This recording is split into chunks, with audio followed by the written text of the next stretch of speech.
I'm the city mayor of Aleknagik, city of Aleknagik. For the people to go to their employment or any kind of appointments, you have to cross the lake over at the point.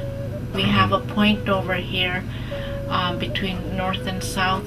That's the closest area, and there's constant current there, water current. So that area stays open pretty much of the year. It can be dangerous crossing in the morning because sometimes we have really high winds, and at times when it first starts freezing you have to break ice to get across to the south side, so it can be very challenging. We've been waiting for the bridge, I think since back in the 80s or even further, but we're really happy it's coming in. It's going to help our community. It'll be a lot safer for our kids crossing the lake because we have South Shore kids that have to come across to the school here, and then we have the high school kids that have to commute into town every morning. The bus usually comes in from Billingham and picks them up from the South Shore landing at 8:30.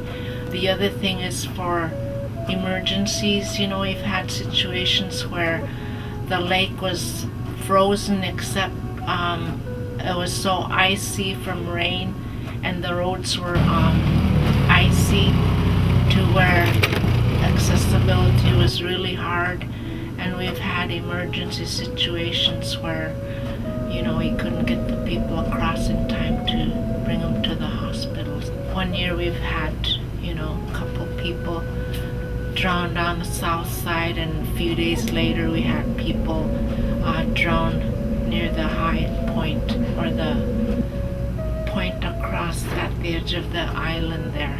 Mm-hmm. So we've had a lot of tragedies, and we've had people capsize.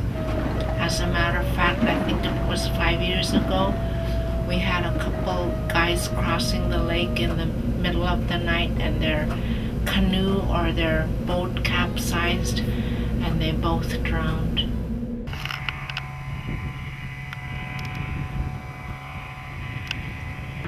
Well, they will benefit by they don't have to worry about their children crossing the lake at night. Okay. And the school, they can now let a school bus across there. Wow. We lost a lot of good people on that lake, crossing that lake, because we didn't have a bridge. Wow. Some of them were good friends, and they all were good friends.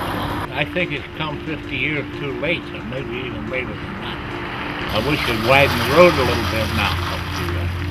As we join together in celebrating this moment, a moment in history, a moment that many have waited for centuries for, and now, Lord, we rejoice that we get to participate in this.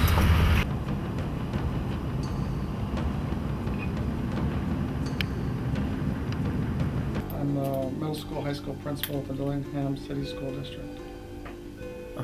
Well, Aleknagik is one of my end transportation goals on a frequent basis, to get out of town, to go up to see the lakes and get on the lakes as much as I can.